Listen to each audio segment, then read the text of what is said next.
Coffee with Karan छोड़ो, tea with Tharoor कर लो. The one thing no one teaches you about power is I think no one teaches you that power is actually about accountability. It's a means, not an end.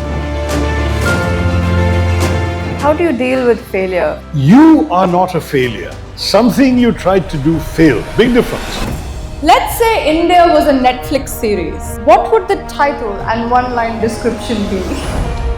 Reaching for the stars. And I mean that literally as well as metaphorically.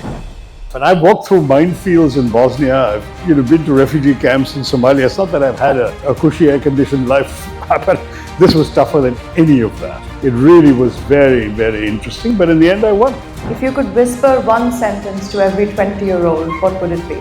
Be the best you that you can be. Nobody else can be you. You are it, right? So if you are you, be the best version of that. Should we get started, coaching? We run something called the India-UK Achievers Honours, which is all about celebrating achievers who've, taken from India, people of Indian origin, who've gone across the world in the UK, elsewhere, and really championed India, but also really championed humanity. And I feel like you're literally at the forefront of that. And so, the biggest achiever there could be, I want to get inside your brain today, Dr. Tharoor. I'm going to attempt to do that. And I'll float around a lot. So the format of this session will be a little bit unstructured, a bit informal. I hope you're up for that. I'm up for that. Okay, let me start by asking you this, Dr. Tharoor. I don't know anybody else who is an author, who is a diplomat, who is a politician full-time, who is a prolific writer, and what a fantastic speaker. And what is the theme that ties all of this together? I mean, how do you do it? The one thing that ties it all together is, I think from a very early age, I decided that the only purpose for being on this planet was really to try and make a difference for being here. I was one of these pesky kids who kept asking awkward questions to others and to himself. And I was also very, very badly asthmatic child. So suffered a lot. And in the course of the suffering, you get a chance to think a little bit and ask yourself certain things. I mean, as a young kid, for example, because of my illness possibly, I was convinced that I was going to die young. And so I thought, what do I do if I'm going to die young? What am I going to achieve in this short while? And the main thing I wanted to do was to make a difference for having been here. I didn't know to whom I'd make a difference, what kind of difference, but I knew it was worth striving to do that. And I think in all the areas you've mentioned, there was an opportunity, there was apparently some talent, and there was certainly the discipline and hard work required to marry that talent to a product, to an outcome. And so I did all of the things that you mentioned, some of them entirely self-motivated. I mean, it never occurred to anybody else in my family that a 6-year-old asthmatic kid would be scrolling stories in bed, but I did. And at the same time, there were some things I was driven to do. I was very, very, partly because of this illness, very much a reader and then a writer. It's my dad, I think, who sort of more or less pushed me into becoming a speaker. He was a natural extrovert, I wasn't. And he was determined that I needed to be.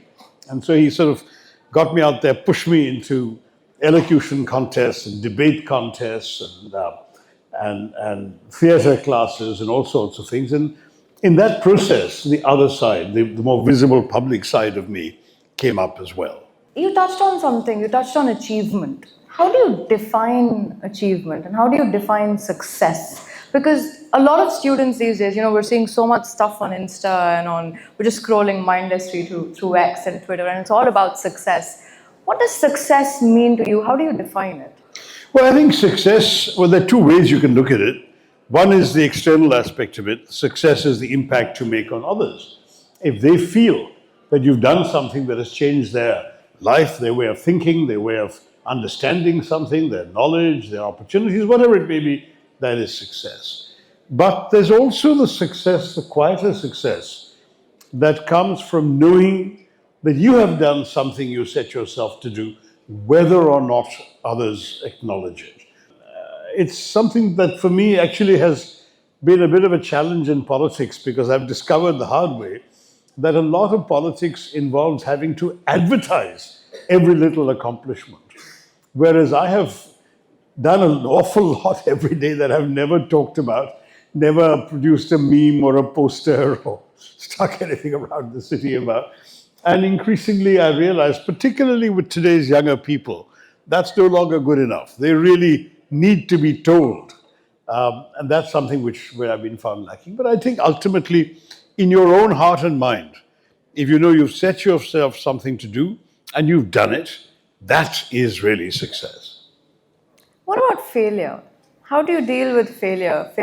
And I'm not sure you fail at anything ever, but is there any particular failure you would say? No, I've failed all the time, and I warn all of you, there's probably no successful person in the world who hasn't known some degree of failure. Anybody tells you they've never failed at anything and they've just sailed through life as a success is lying. There is no such person. It's just not the way the world is, unfortunately. What defines, I think, success for these people is that they know how to recover from failure. Often that means learning from failure, figuring out why something went wrong and trying to do it again without that thing going wrong. Or sometimes failing often enough that you realize this is not for you and you succeed at something else.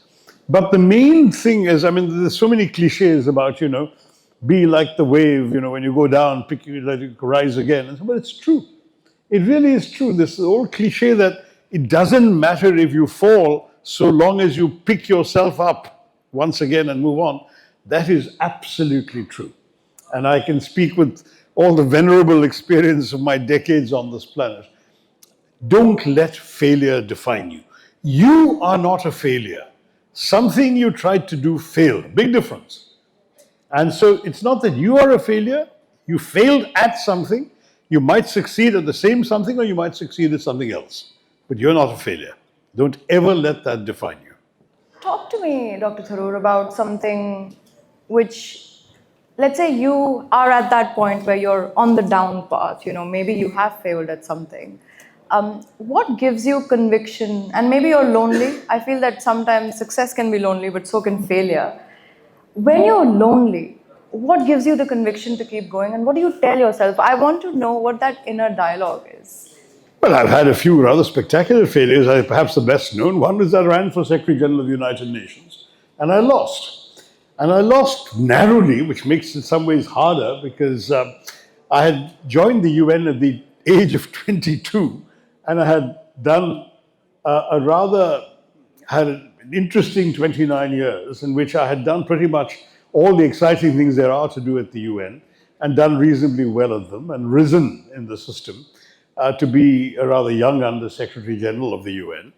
And when India decided to put me forward as a candidate to succeed Kofi Annan, it was an opportunity which I almost was foolish enough to believe it was kind of destiny playing itself out, because almost my entire career seemed to have been, at that point, a preparation for this one last thing, because I had done humanitarian work, political work, I had done peacekeeping, I had worked in the Secretary General's office, I had administered the largest department of the UN, the Department of Public Information, I had shaped the message of the UN, trying to get a thing like sustainable development onto the cover of The Economist with success. So you name it, done it all.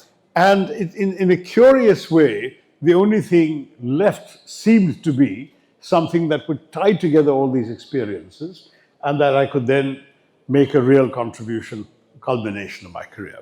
But I was wrong, because a job like that is not about the best CV, which undoubtedly amongst the 7 candidates in the fray I had, even though one was a president of a country, of Latvia, one was a deputy prime minister, 3 were foreign ministers, one was a prince. So we had quite a range of candidates. One went on to become president after failing in that race, who became president of Afghanistan, Ashraf Ghani. But in my case, I had sort of the perfect CV. If it was a job application for the job of Secretary General, what are the things you need to be able to do in this job?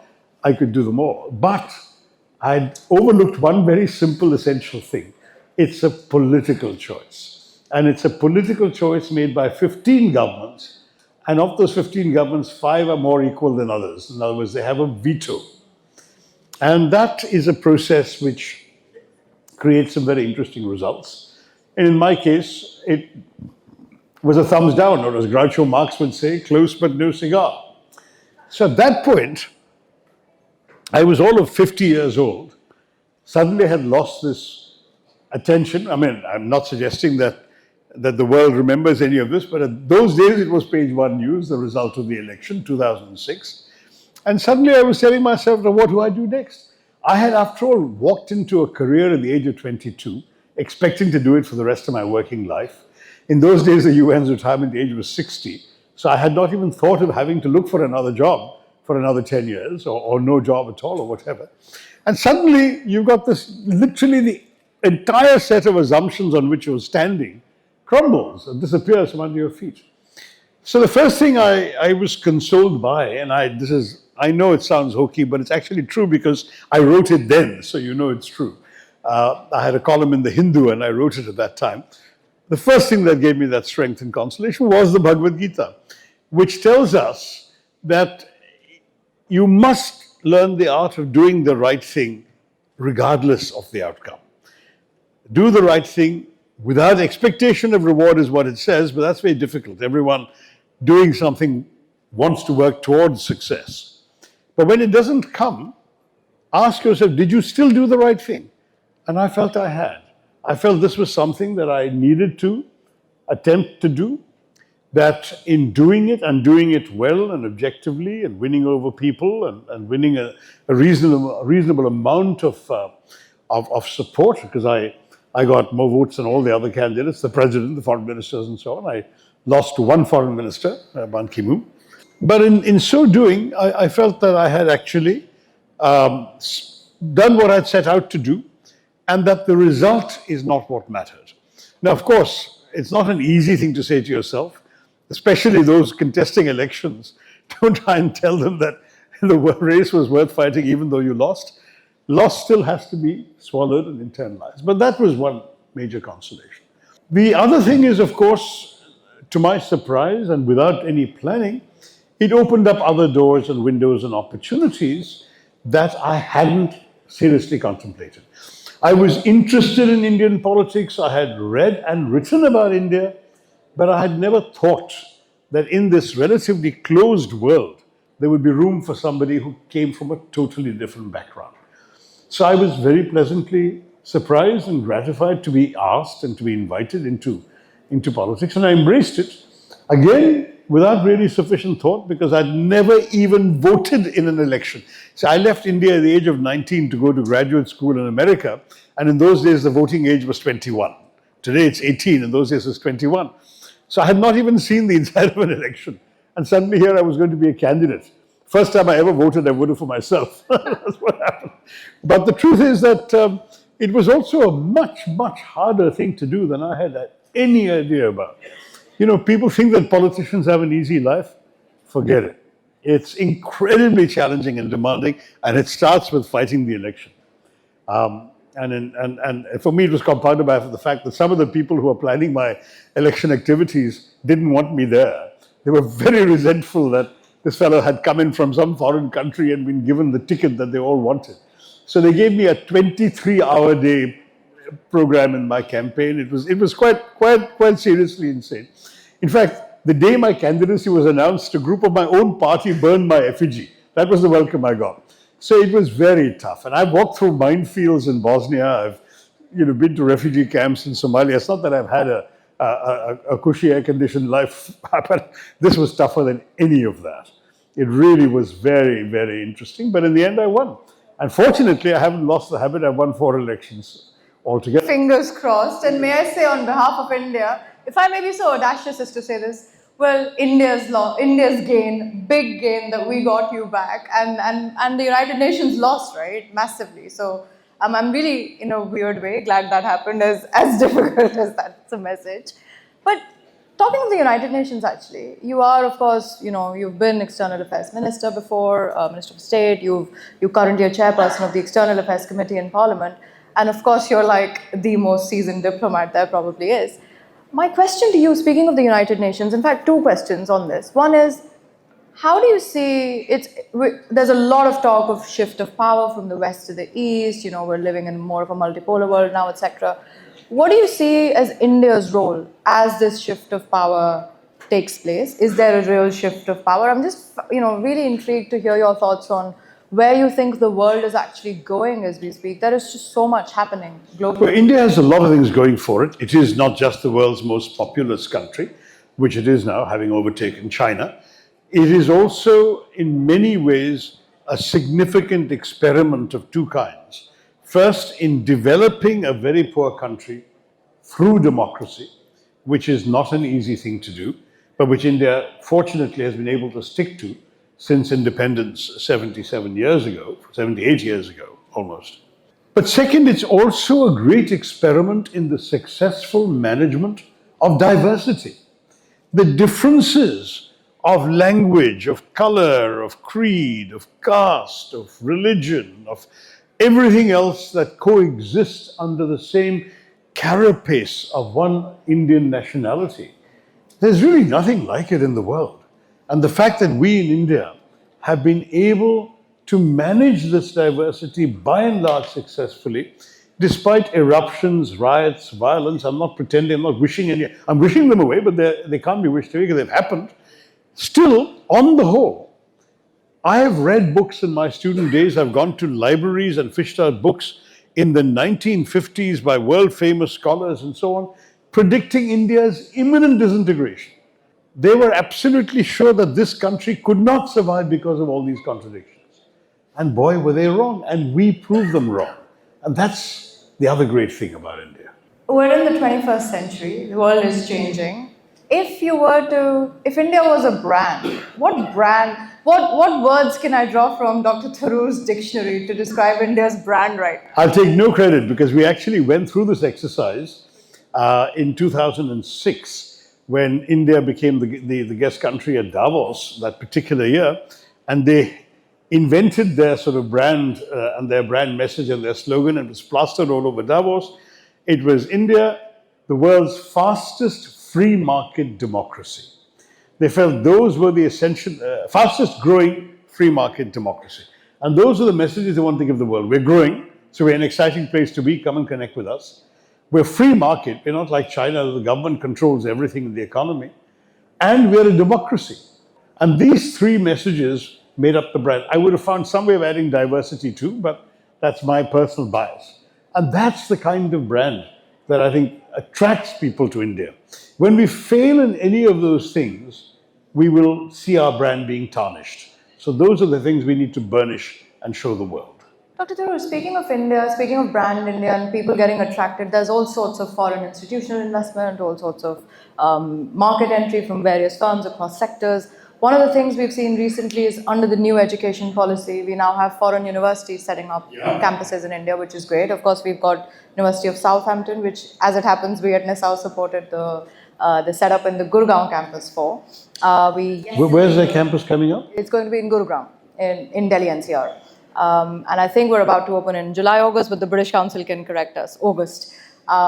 We had yesterday an announcement from the University of York, which is another Russell Group university in the UK, one that we, I think, did the Jaipur Literature Festival with a couple of years ago. They've invited me to speak again this year, but unfortunately they clash with another commitment. But yes, I do think the idea of having a literary festival is a good one. And we should certainly do something more. They're opening up in India too? They have announced just yesterday at Waves that they will be looking at announcing something in Mumbai, that they're looking at a campus in Mumbai. Wow. Fantastic news, given the research-intensive nature. The reason I bring up these examples, there are other Australian universities and others as well. Of course, I'm a very proud UK alumnus, so I have a slight bias. Reason I mention this is because, in fact, some research QS did recently showed that India needs to open 14 new universities a week over the next couple of years in order to meet our... To absorb the demand. Absolutely.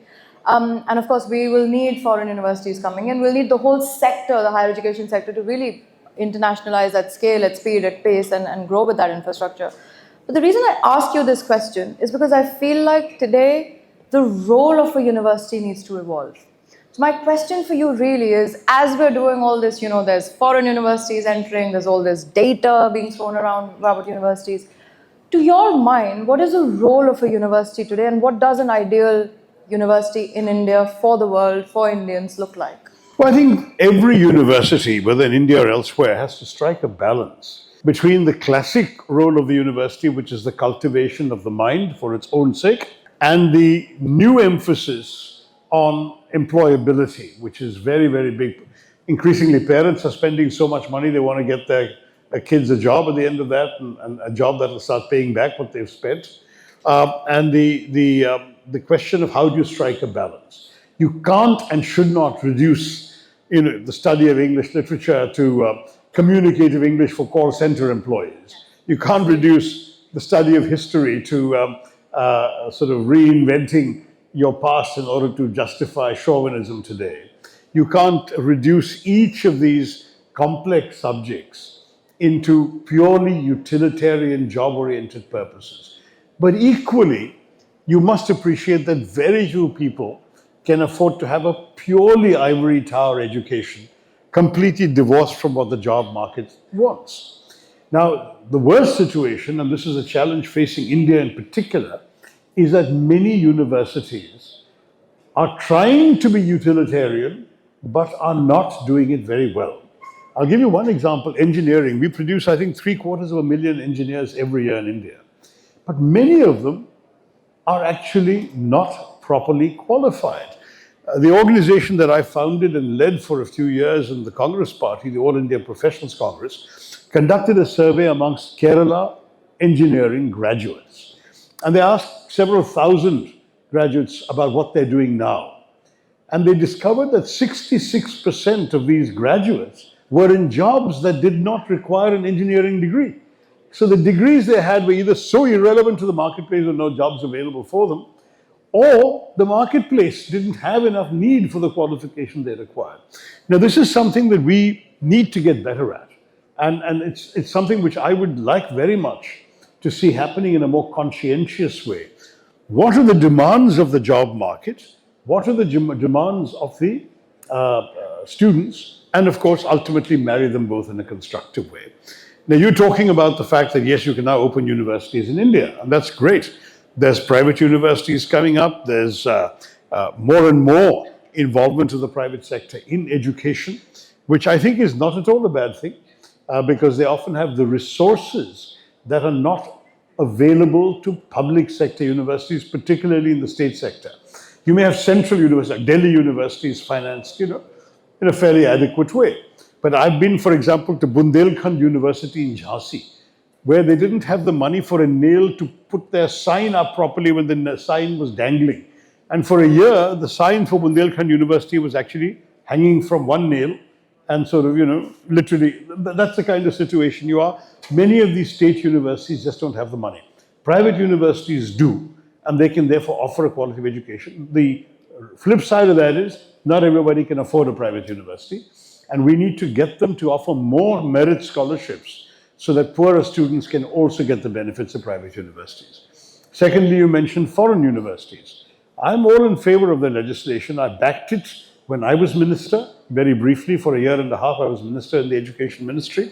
I will say that there was resistance at that time, and I'm very glad that resistance has finally been overcome, and it's now legal to have this kind of, a foreign university coming in as a company under the Companies Act and establishing a non-profit venture in India, and that's something which will attract quality students. I'll be very honest and say, as a politician, I'm not terribly happy with the vast amount of money. It's estimated at $7 billion that Indian parents are spending to send their children abroad. But what it proves to me is that demand is exceeding supply. So we can increase supply in India. There should be more opportunities, rather than kids having to go abroad. Particularly, many of them go abroad taking loans and so on, which they can ill afford. And I can't tell you as an MP how many tearful parents are showing up saying we mortgaged our house to send our child abroad and now we can't pay the last installment, and can you please speak to the bank and get them to defer foreclosing on our house? And I said, sure, we'll do our best, but why did you do this? Oh, we wanted to, My child wanted to study medicine, couldn't get into any medical university in India, so he sends them abroad. But that kind of thing has to change, and the answer lies in supply, creating more universities and more opportunities. Absolutely. And it's the sort of thing we always say to students and their parents is to really think about genuinely what is your financial situation and an honest appraisal of that before you decide to make that investment, because it is a hefty investment. And also I think there is an element of we need to encourage students to come back. I don't feel there's anything wrong necessarily with studying abroad, because we get the best of breed of education, and for those who can purchase it, they can then But I would like to see more merit scholarships. I went to the States completely on a fully funded scholarship given to me by the university I went to in the States. And my father was a salaried professional from the middle classes. Not only could he not afford to send me by paying my fees, I actually took a loan out to buy my air ticket. And that's essentially what many people from middle class families have to do. But in the US, at least, the scholarships are available. The UK has some scholarships too. I wish there would be more because it is closer. But the fact is that studying abroad can be, as you rightly said, very sort of mind-broadening. But sometimes people, particularly from Kerala, are going for the wrong reasons. They're going because they believe that once they study abroad, they'll get a job.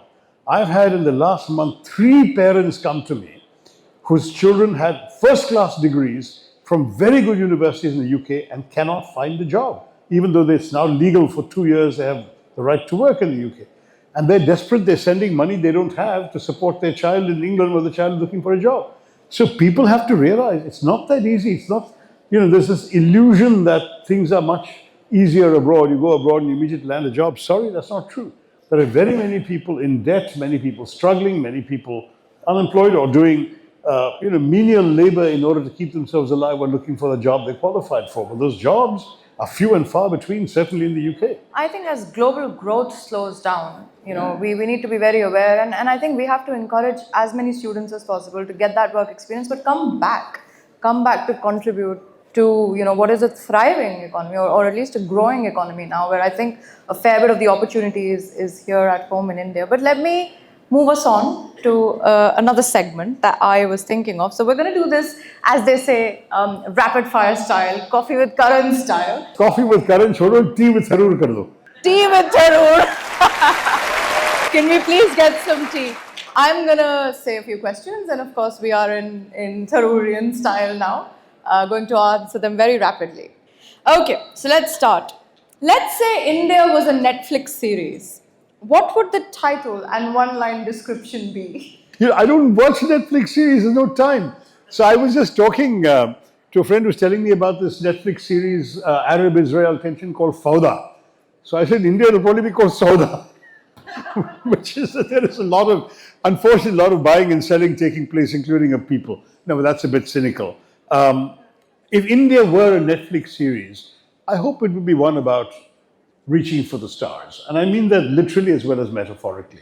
Reaching for the stars in terms of our space program and everything else. But reaching for the stars also because we are when I say we, I exclude the generation that I belong to, but we are a young, thriving, aspiring, ambitious and impatient country. 51% of our country is under 25. So these are the folks who are reaching for the stars. It's their country. I think that's the most eloquent, and only you could have come up with that. So reaching for the stars it is. But let me now give you an impossible choice. What I think is impossible, but might be easy for you. If you had to give up one forever, your eloquence, your books, or your political power, what would it be and why? Without any doubt, the political power, simply because, first of all, I don't think I have any. It's very easy to give up what you don't have. I'm in politics, but power does not really belong to anyone in the opposition. But equally because I think these are transient things. And I was asked a different question which connects.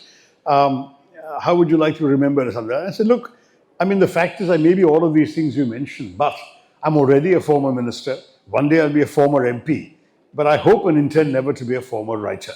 The politics will come and go. And fortunately, the youngsters who will continue in politics, I happen to know them. So maybe if I actually need to access a politician, they'll still pick up my phone calls, right? So I'm not too worried about using that. But let me break for a second from rapid fire because you said something very important which I'm quite interested in. You spoke about never giving up writing, never giving up reading. It is this Instagram generation wherein, we're scrolling and just this constant gratification on Instagram. In fact, I read recently that there was an influencer in India who took her own life because her follower count was going down. I know this is a serious issue. I feel that there is a bit of a mental health issue worldwide, not just in India, around us.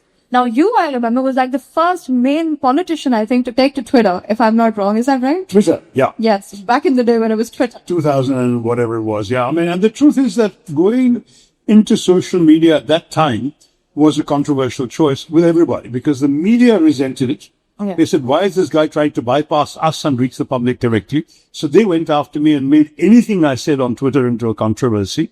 And when the controversy started, the politicians also started backing away. I still remember when I first hit 10,000 followers. It seems a joke now, but in those days it was a big deal. Some newspaper carried a small item saying Tharoor's follower count reaches 10,000.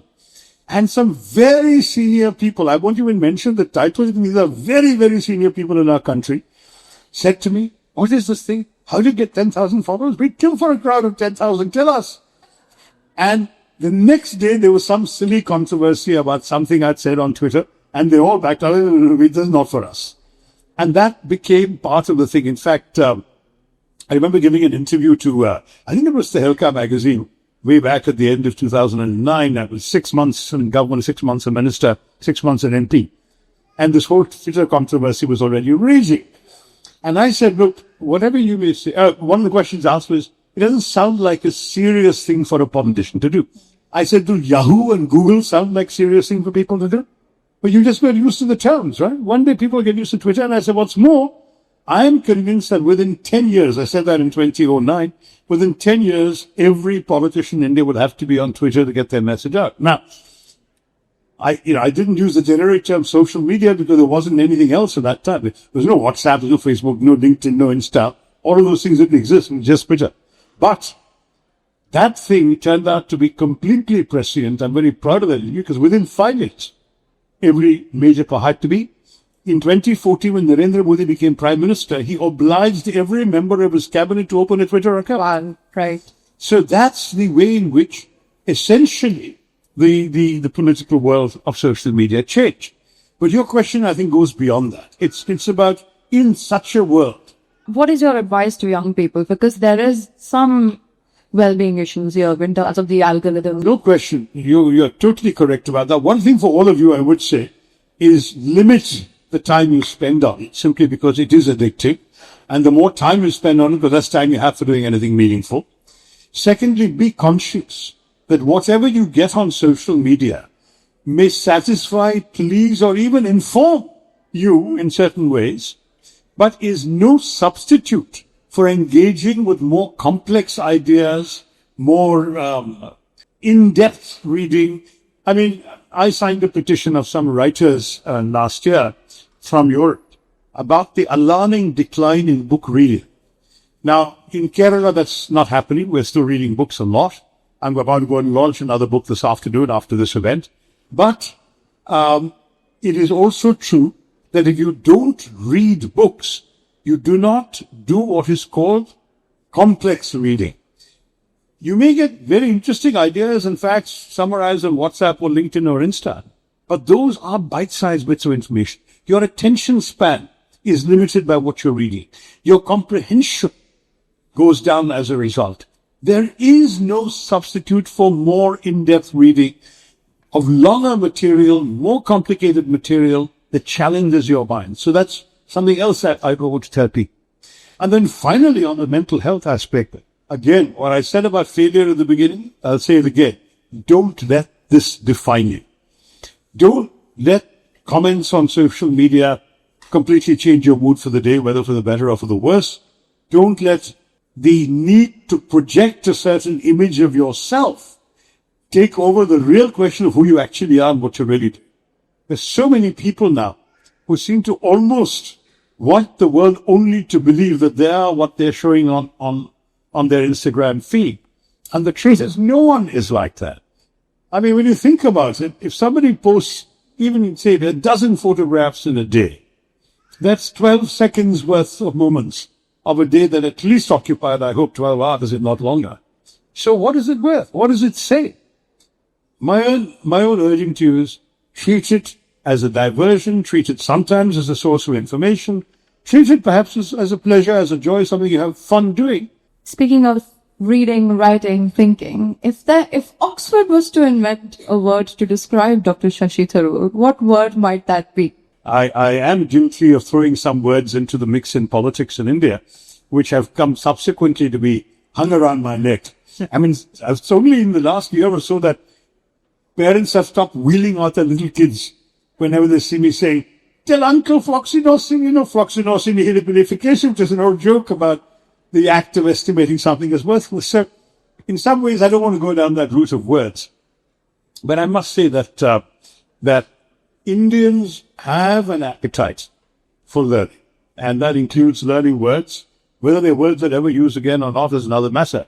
But some of these words that I tossed in for fun into the national conversation have stuck with an awful lot of people. And so, I remember using a word once when a chief minister who had been elected to office as our ally jumped ship and went over to the other side. And so I tweeted word of the day, snollygoster. First use 1848, US.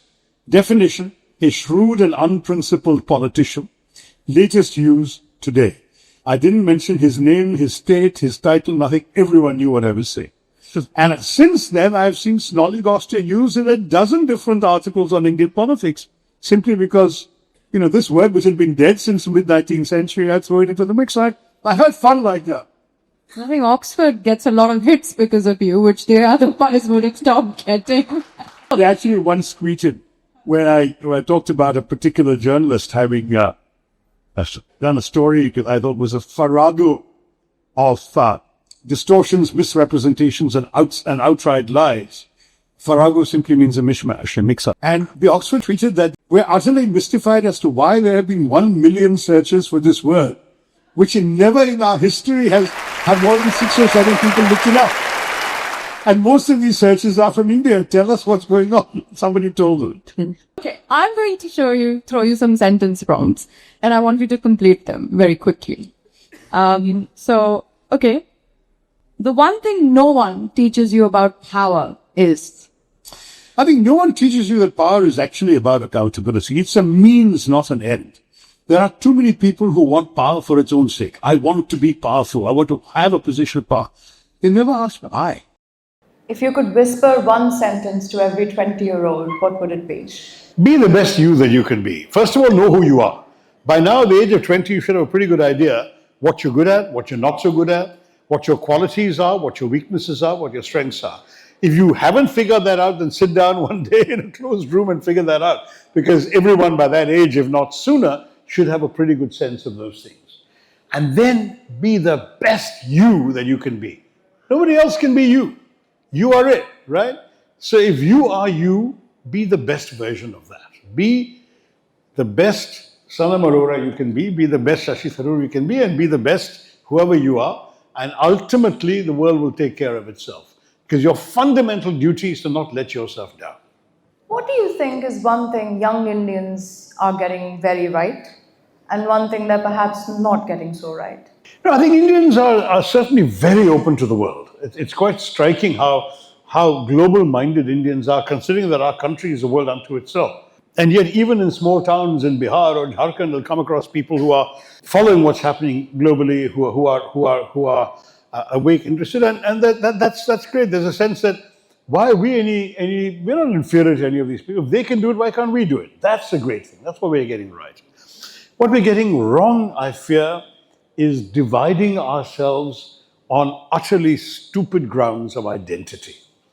That, I think, is something that partially our politics is to blame for, because politicians have been mobilizing voters along lines of identity.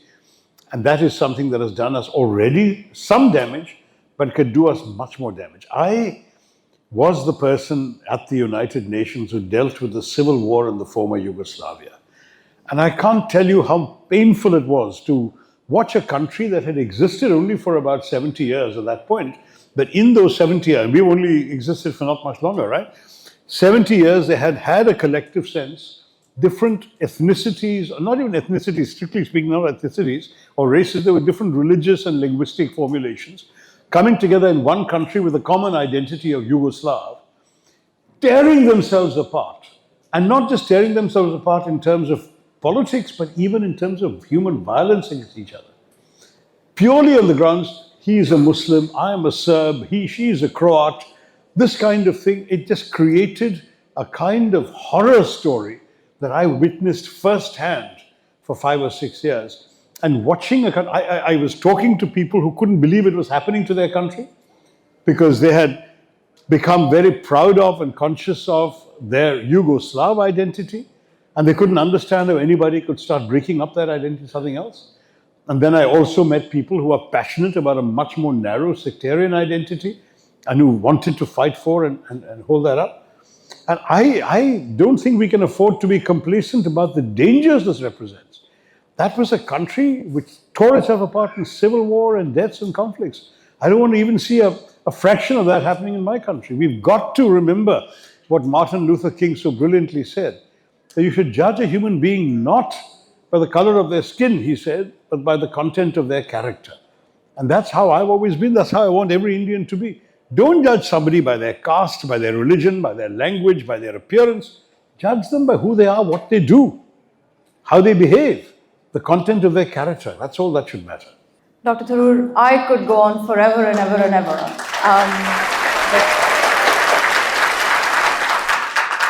This has been, as always, an absolute honor and pleasure, and I know you're on a tight schedule, so we will let you go. But before I let you go, one final question.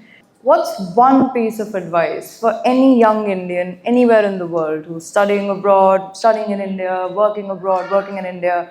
What would you encourage them to do today to make India grow, prosper equitably?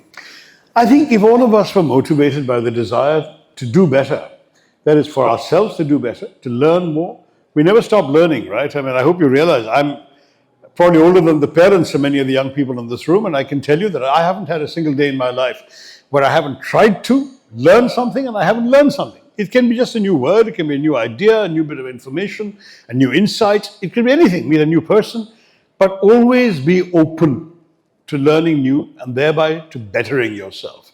I used to joke once, never went over very well the joke, so I'll try it one last time, that the mind should be like a parachute. Just as you don't want to jump out of a plane with a closed parachute, you should not go into the world with a closed mind.